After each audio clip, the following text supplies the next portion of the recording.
Okay. Good morning. Good morning. Good morning. Morning. Yeah. Everybody's ready. Good morning, everyone. Welcome to the New Jersey Board of Public Utilities regular board agenda meeting for March 19th, 2025. If we could all rise for the flag salute. Commissioner. I pledge allegiance to the flag of the United States of America and to the republic for which it stands, one nation, under God, indivisible, with liberty and justice for all. Okay. Madam Secretary, will you please read the public notice? Good morning. Adequate public notice has been given pursuant to the Open Public Meeting Act. Notice has been posted at the board's office and website, and emailed to the Department of State and to newspapers and board circulation within the state. Thank you. Can we have a roll call, please? Commissioner Crystal DeLue. Here. Commissioner Abdul. Here. Commissioner Bange. Here.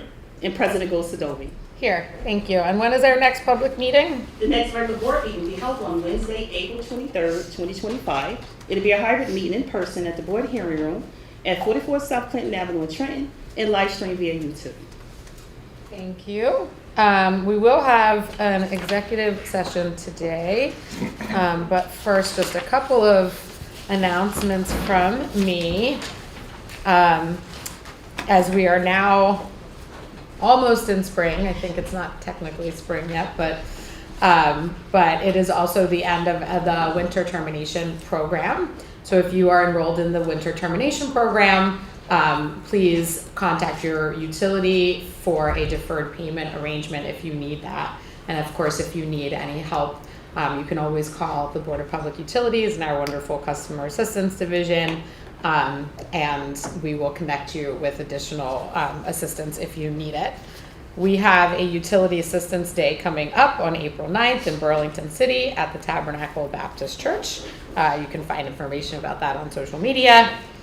And I just want to acknowledge, we had a quarterly meeting last week and we had a lot of participation from the public, and I think that that's really great to hear when we have those opportunities to hear directly from the public. It's so important to be able to do that. So just want to thank everyone who participated in that quarterly meeting. And a couple staff announcements. We have a new general counsel, long awaited, Ava Marie Madame. Could you stand up, Ava?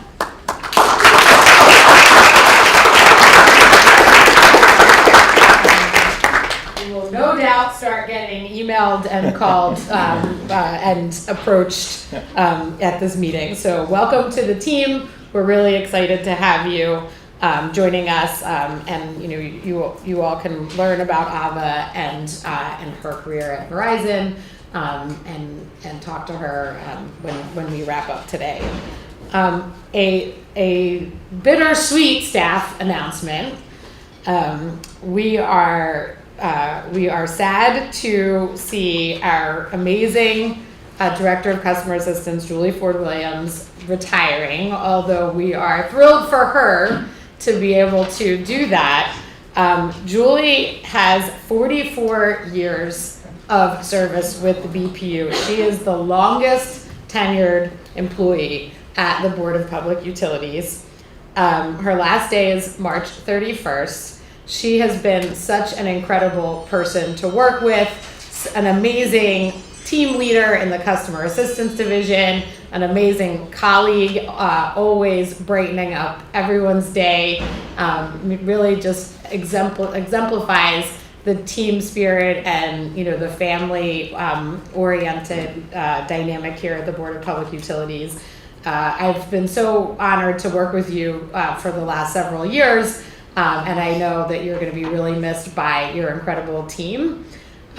We have been working on, I think, more customer assistance issues recently than I certainly remember in the start of, when I started in 2018.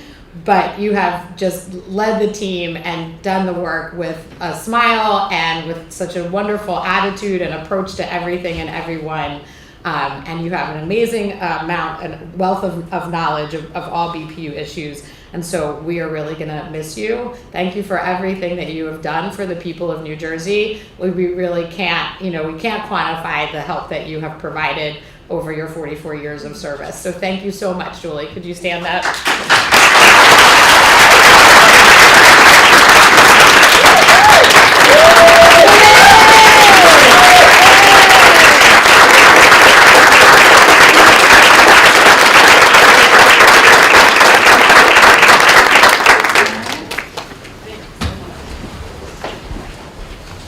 Okay, and with that, it is also Women's History Month.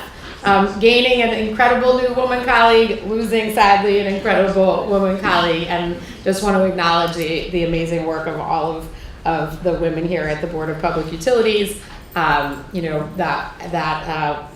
was something that President Fioraliso also talked quite a bit about, hiring women in leadership positions and their value to the organization. And so thank you all for everything that you do. Any opening remarks? If I could, it's so good to see you all, and it's been a long and cold winter, but I'm happy to see that you're indoors on such a beautiful day, instead of forcing us to take this outside in the sunshine. So as we enjoy this spring, which is clearly a season of rebirth and renewal, I want to wish everyone happy spring, and particularly during this month of Ramadan, to wish my Muslim brothers and sisters a blessed Ramadan. And I'm looking forward to breaking bread during daylight hours with many of them, and maybe if Sal Wolf can wait until after my Lenten fast is over, we can actually have another cheesesteak sometime after Easter.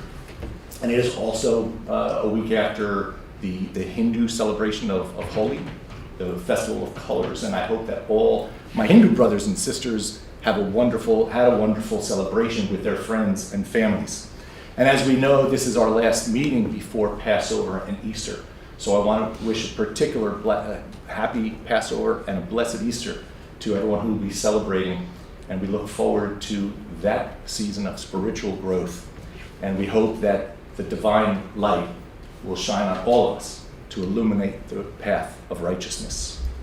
And as the President said, this is Women's History Month. We are all indebted to the women who preceded us, our mothers in particular, who overcame obstacles and became something great. And that's really the message I take when I look back at that history, is what the future holds because of those bold women who took active steps to make sure that the future would be bright for everyone. And indeed it is. The world my mother grew up in and the world my daughters are growing up in are two totally different worlds. And my daughters now can fulfill their God-given destiny thanks to the women who fought so hard for all of them. So we talked about history here, and I'm sure you're questioning why in the world I didn't mention anything about ancient Greece. You're right. We were wondering. Rest assured, there's a tie-in. This also happens to be Greek History Month. I was very proud and honored to create the first in the nation statewide Hellenic History Commission, thanks to Governor Corzine and Governor Murphy. And March is Hellenic History Month. So the tie-in is this. The ancient Greeks understood that equality was so critically important to society, and in particular to women's rights. Plato, 2,500 years ago, said it, I think, most appropriately when he said, "Nothing could be more absurd than the practice that prevails in our city-state, in which men and women don't fulfill the same goals with one heart and one mind. Therefore, the state, instead of being whole, is reduced to half." Those words were true 2,500 years ago, and they are true today, not only for women's rights, but all rights. So I use this month as an opportunity to share the hope that equal rights for all groups and all peoples will exist in our society and spread to others.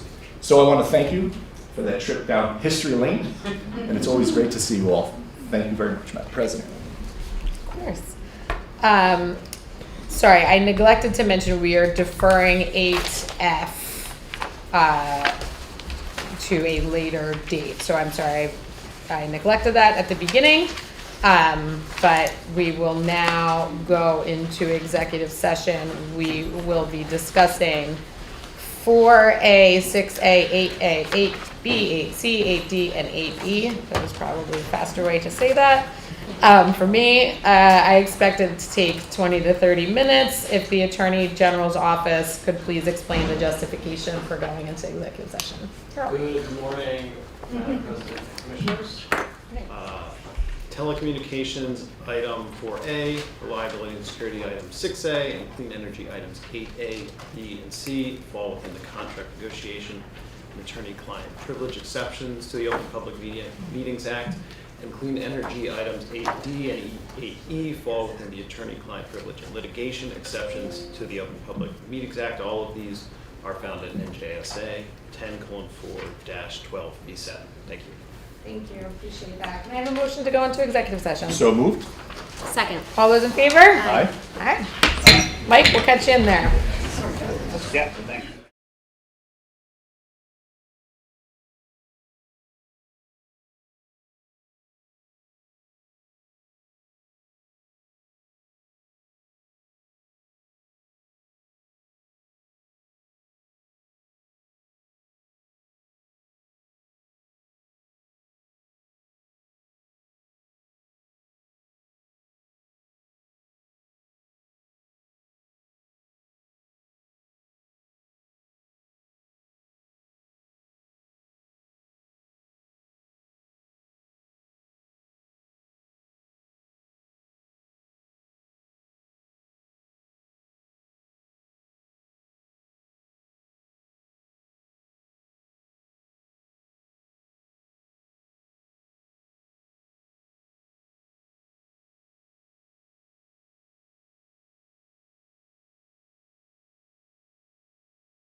So we're back. We are going to be deferring 8B, D, and E.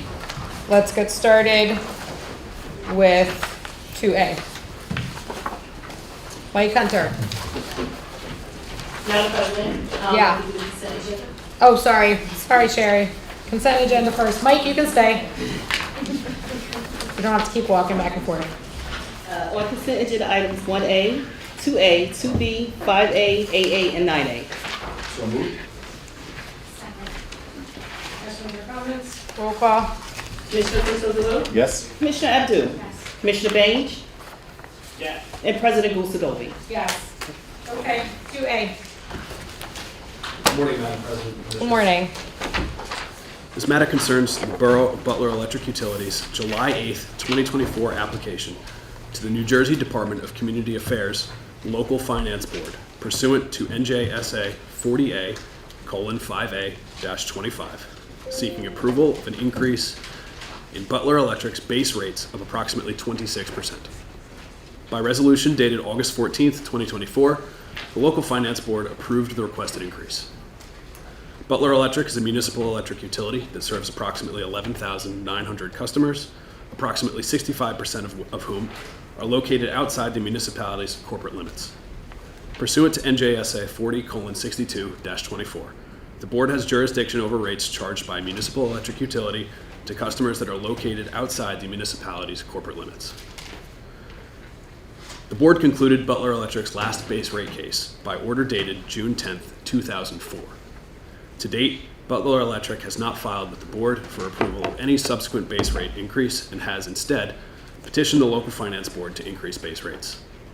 Butler Electric has also not identified the New Jersey Division of Rate Counsel of any base rate increase since the conclusion of its last base rate case. As such, staff recommends that the board 1. Assert its jurisdiction over the rate increase pursuant to its rate-making powers set forth in such statutes and regulations as may apply.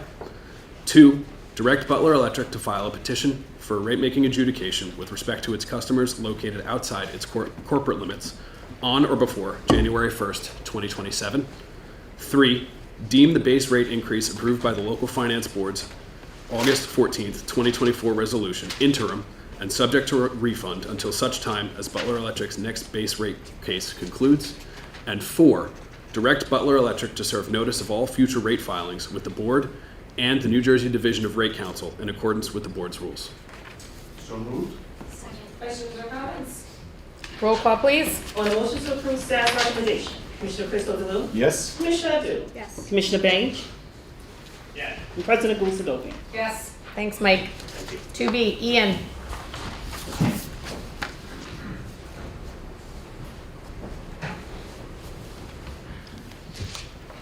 Good morning, Madam President, Commissioners.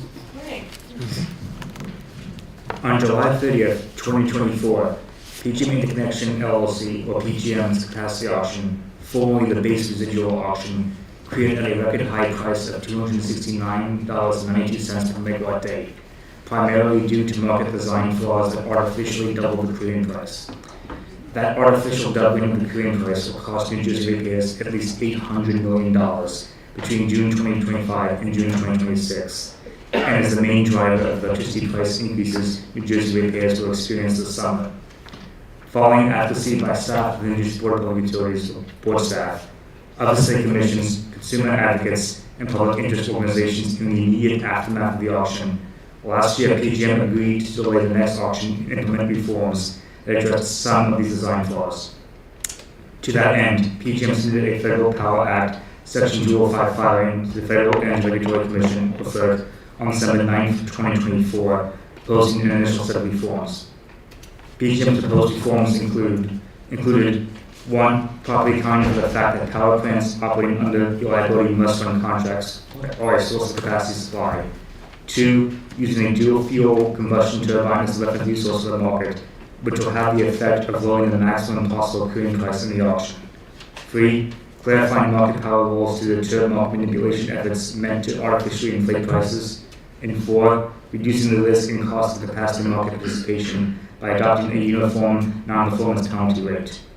The net effect of these reforms is to put significant downward pressure on prices in future capacity auctions. On January 6, 2025, multiple parties filed comments arguing against the PGM's proposed RMR reforms and market power law clarification. These commenters argued that the RMR reforms would unduly suppress prices and that the market law clarification was unnecessary. On January 22nd, 2025, staff, on behalf of the board, filed a motion for leave to answer to these comments that rebutted these arguments. On February 14th, 2025, FERC issued an order approving PGM's reforms. Staff recommends that the board ratify a motion for leave to answer supporting PGM's capacity market reforms that staff filed with FERC on January 22nd, 2025. So moved. Second. Questions or comments? Just want to acknowledge the team working on these issues. I think some of them at PJM have become front and center, and there's a lot more attention being paid, and I want to commend our incredible Office of Federal and Regional Policy team, as well as Commissioner Z and his work on OPSI as our representative with the organization of PJM states. It's a lot of very technical work, and it's I think very clear that some of the changes that are happening at PJM when it comes to market rules are a direct result of the work of this state and this organization and the staff who are so incredible and knowledgeable on these issues. So thank you. Thank you, Madam President. Roll call, please. On a motion to approve staff's recommendation, Commissioner Crystal DeLue, Yes. Commissioner Abdul, Yes. Commissioner Baines, Yes. and President Gosadovi. Yes. Thanks, Ian. Thank you. 3A, Luana Cooper. Oh, no, not gonna have it. Okay, sorry.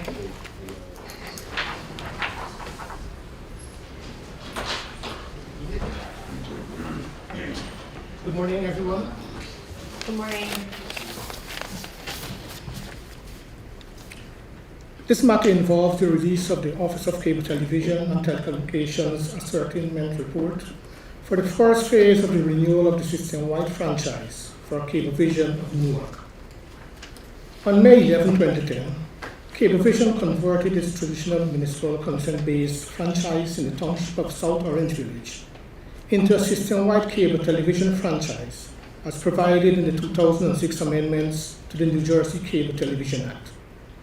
The board issued an order memorializing the conversion on August 4, 2010, and granted Cablevision a system-wide television franchise for a 7-year term.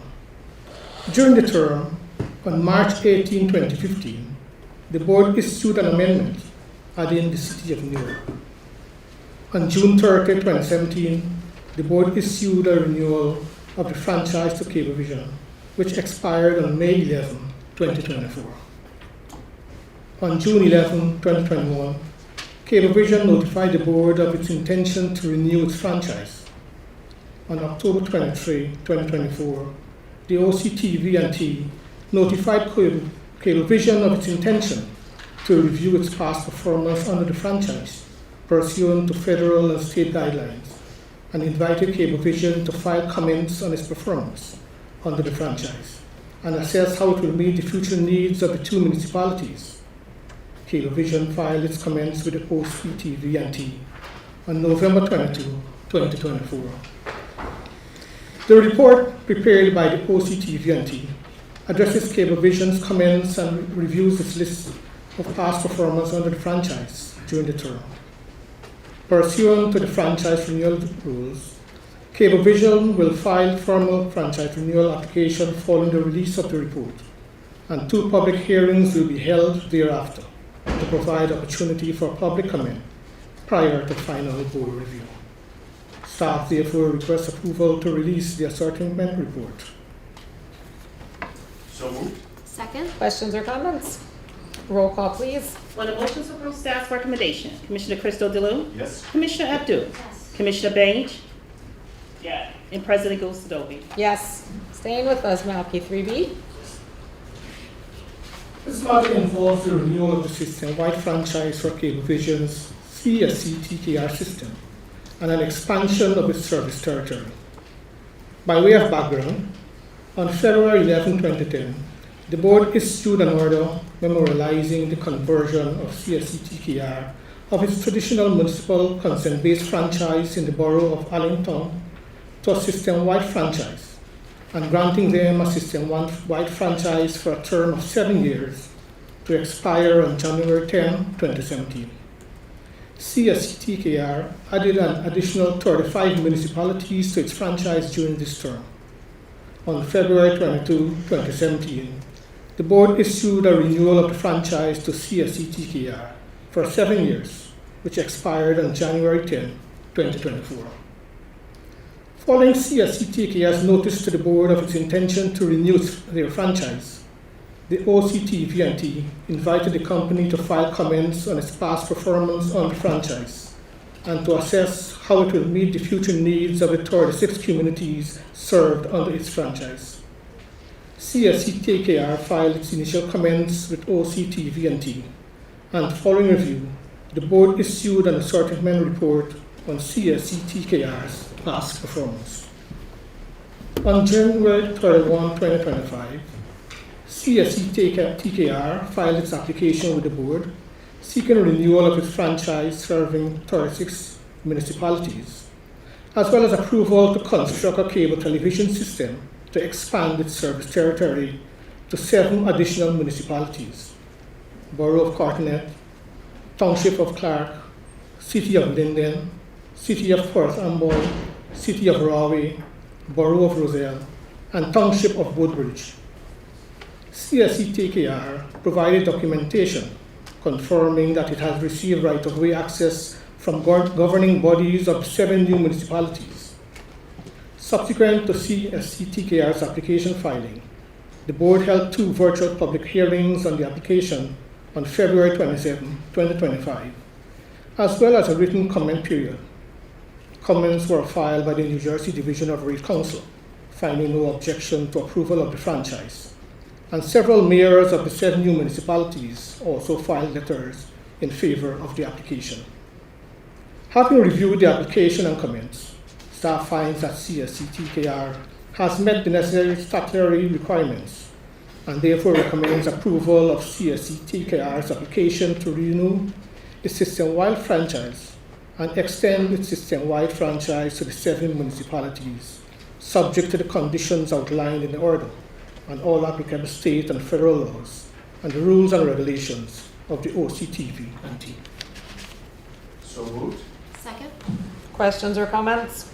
Roll call, please. On the motion to approve staff's recommendation, Commissioner Christo DeLu, Yes. Commissioner Abdul, Yes. Commissioner Page, Yes. and President Gosadoli. Yes. Thanks, Malky. 4A, which was discussed in executive session. Val.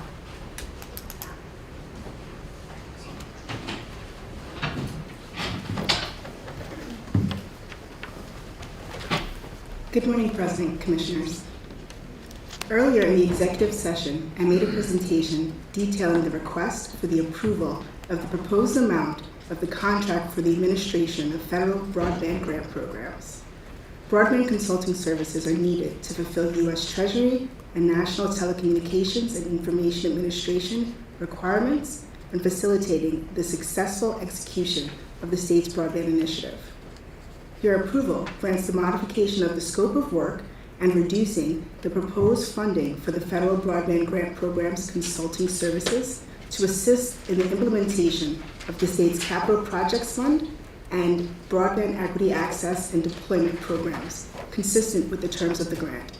Staff recommend that the board authorize approval of the proposed amendment of the contract for administration of federal broadband grant programs. So moved. Questions or comments? Roll call, please. On the motion to approve staff's recommendation, Commissioner Christo DeLu, Yes. Commissioner Abdul, Yes. Commissioner Page, Yes. and President Gosadoli. Yes. 4B.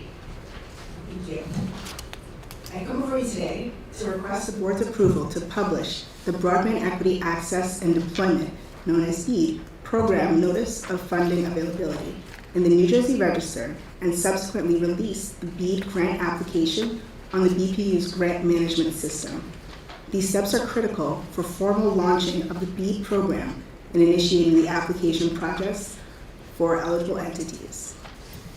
By way of background, the New Jersey Office of Broadband Connectivity received $263,689,548.65 and federal funding from the National Telecommunications and Information Administration under the BEAD program established by the Bipartisan Infrastructure Law.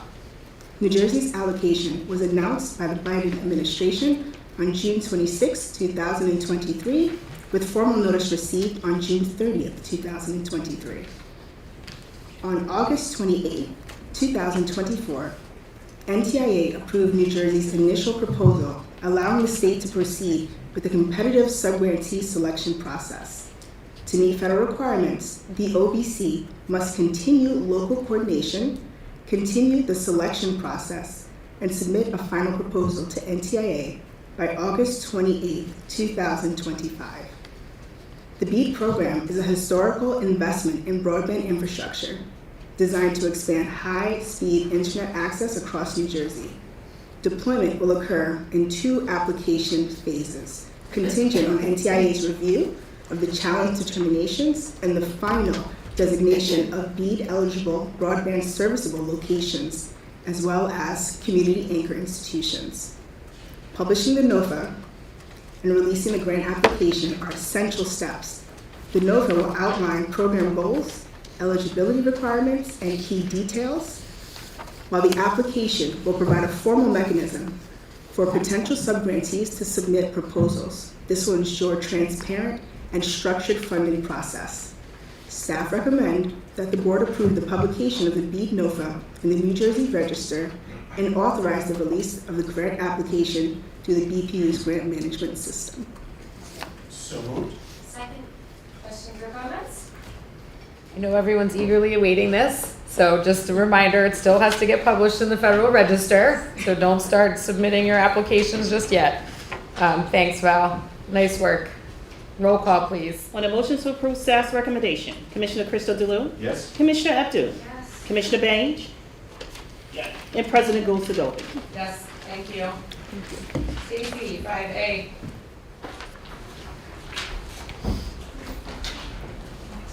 Good morning, Commissioners. In November 2024, the New Jersey Department of Treasury, Division of Taxation, notified the state's water and wastewater utilities that the gross receipts tax on water and sewer had been imposed at a rate of 7.5% rather than the statutory rate of 7%. Staff recommends the board issue an order determining that the affected utilities are investor-owned water and wastewater companies under the jurisdiction of the board with 2023 revenues equal to or greater than $4.5 million. Staff further recommends that the board direct the affected utilities to defer the effects of the required reduction on its books and records effective immediately and file petitions no later than June 1st, 2025, including appropriate calculations with a proposal to return the difference between a gross receipts tax rate of 7.5% and 7% to customers. So moved. Second. Questions or comments? Roll call, please. On the motion to approve staff's recommendation, Commissioner Crystal DeLue? Yes. Commissioner Abdul? Yes. Commissioner Baines? Yes. And President Gold-Sadovy. Yes. 5B. On November 15th,